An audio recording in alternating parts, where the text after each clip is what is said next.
Every English Bible uses the same word twice in this passage. Narrow gate, narrow way, same word, same meaning. Except the Greek uses two completely different words, and the second one means crushed. Matthew 7 verses 13 and 14, two verses at the end of the Sermon on the Mount, and a translation collapse that has been hiding the entire mechanism of the passage for centuries. If the way is not narrow but compressed, what exactly is being pressed? And what comes out the other side? And why does Jesus use the same Greek root here, thlebo, that the New Testament uses 45 times for tribulation? We're going to walk the Greek word by word. The gate, the way. The destination, the text calls zoe, the thing it calls apolia, that does not mean what you were taught. And the verb for find, that connects back to the sermon 7 verses earlier. Then a short practice, built from the passage, under 5 minutes. Shaped by the exact Greek phrase the text uses for the compressed way. Open your English Bible to Matthew 7 verse 13. Read it. Enter through the narrow gate, for wide is the gate and broad is the road that leads to destruction, and many enter through it. Now verse 14. But small is the gate and narrow the road that leads to life, and only a few find it. Narrow shows up twice, once for the gate in verse 13, once for the way in verse 14. Your brain registers them as the same idea, a tight space, a restricted corridor. That is what every sermon you have ever heard about this passage assumes. Now pull up the Greek. Verse 13, the gate is stene. From stenos, it means dimensionally narrow, obstacles standing close together, a tight opening. The root gives us the English word stenosis, which even in medicine means a physical narrowing. Stenos is a size word. It describes how much space you have. Verse 14, the way is tethlimin. That is not stenos. That is a completely different word. Tethlimini is the perfect passive participle of the verb thlebo. Thayer's Greek lexicon defines thlebo as to press as grapes, press hard upon. The perfect tense means this is not something that happened once. The way has been compressed and remains in a state of compression.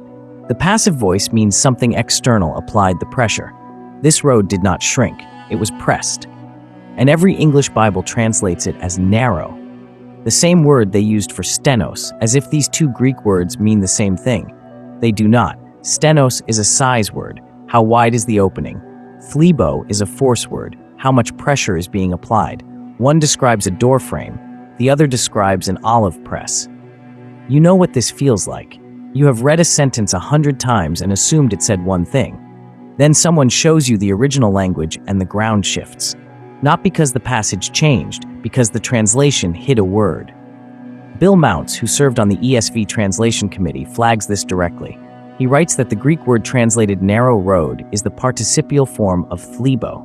He lists its meanings: to press, to crowd close against, to cause something to be constricted, to cause to be troubled. Not narrow, pressed. So the way is not narrow, it is pressed. But pressed toward what? Because the destination the text names in verse 13 is apolia. And that word does not mean what your pastor told you it means. Your translation says destruction. That is what the broad way leads to, destruction. And when you hear that word in church, you hear one thing: hell, eternal fire, final punishment. The broad way leads to hell, and the narrow way leads to heaven, and the passage is a sorting mechanism. But the Greek word is apolia. Apolia comes from the verb apolimi, and apollemi does not mean to burn or to punish. It means to lose, to waste, to ruin. The semantic range includes destruction, but it also includes waste, ruin, and the loss of well-being, rather than the loss of being itself. Here is the receipt that changes everything. Matthew 26, verse 8. The disciples watch a woman pour expensive ointment over the head of Jesus, and they are angry. They say, "Why this apolia? Why this waste?" Same word. They did not mean why this hellfire. They did not mean why this eternal damnation. They meant, why are you squandering something precious? Spiros Zodhides, the Greek scholar, defines apoleia as the state wherein man, instead of becoming what he might have been, is lost and ruined. Read that again. Instead of becoming what he might have been. The parent verb apollemi is the word Luke uses for the lost sheep, the lost coin, the lost son. In every case, lost does not mean annihilated. It means separated from purpose, separated from the one who was searching for it. You know this feeling. Not the fear of punishment, the weight of waste, That season where you look back and realize you spent years on something that was never going to become what it could have been. Not because someone punished you, because you chose the spacious road, the one with no resistance, no compression, no extraction. This is correspondence, not medical claim. Map, not prescription. We are decoding a text, not prescribing a treatment. In this reading, apoleia corresponds to the inner scattering that happens when there is no compression. No walls, no pressing, just open space in every direction with nothing being extracted and nothing being produced. And the word Jesus uses for the broad way in verse 13 adds another layer. Eurykoros, it means spacious, roomy, room in every direction. And here is what matters. Eurykoros appears only one time in the entire New Testament. It is a hapax legomenon, a word used once and never again. Jesus chose a word that rare to describe the spaciousness of the road that leads to waste. No boundaries, no resistance, no pressure. That is the broad way, not sin, not rebellion, just uninterrupted openness with nothing being pressed and nothing being produced. So the broad way is not punishment, it is the waste of what you could have been. But the narrow way promises something called zoe, and zoe is not the word for life you think it is. The Greek has 3 words for life. Jesus chose the one that means something very specific. Verse 14. The compressed way leads to Zoe. Your English Bible says life, and you hear heaven, a place you go when you die if you made the right decisions. But Greek has 3 words for life, and they do not mean the same thing. Bios means biological existence, daily life, livelihood. The word gives us biology. Sa means soul life, breath life, the animating force. The word gives us psychology. Zoe means something different from both. Zoe is the essential, divine quality of life. The kind of life that belongs to God and flows from God. The New Testament writers chose Zoe when they meant divine life, not biological survival. John 14 verse 6. Jesus says, I am the way and the truth and the Zoe. He does not say, I am the way to Zoe. He says, I am Zoe. He identifies himself with this word. John 17 verse 3. This is eternal Zoe, that they know you, the only true God. Zoe is relational, present tense, a quality of existence defined by knowing God, not a post-mortem location. John 10 verse 10, I came that they may have Zoe and have it abundantly. The compressed way leads to this, not to survival after death, to the divine quality of existence that Jesus says he himself is. But there is a second detail in verse 14 that almost no one catches, and it changes the entire passage. Look at the verbs, verse 13. The many are iserkomai, entering, present participle. They are just going in, passively, automatically. The broad gate is open, and they walk through it without searching, without deciding, without effort. Verse 14, the few are heurisko, finding, present participle. This is the root of the word eureka. The word means to discover after searching, to come upon something after looking for it. The few are not entering, they are finding, and this verb connects to something 7 verses earlier that no one links to this passage. Matthew 7 verse 7, seek and you will find. The verb for find is heurisko. Same word. Jesus used it there as a promise. Seek and you will heurisko. Now in verse 14, he uses it as a description. Few are the ones who heurisko, the compressed way. The narrow way is not obvious, it is not the default. It has to be searched for, discovered. The many just enter, the few actually find. You have felt this difference.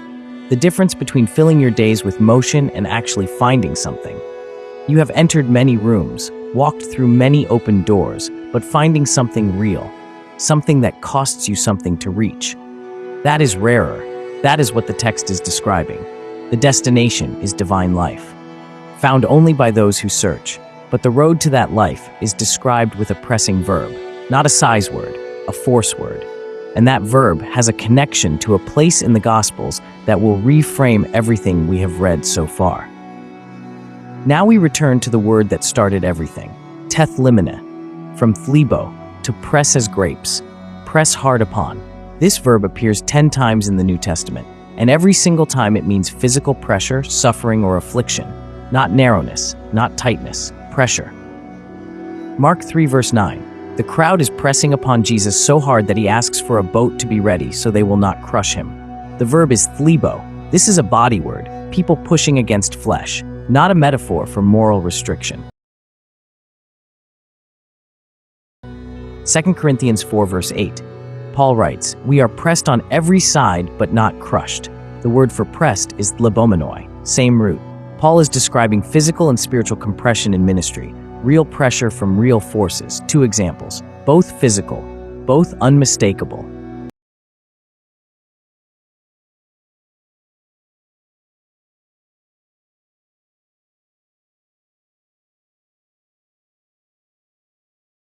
The noun form of this verb is thlipsis. It appears 45 times in the New Testament.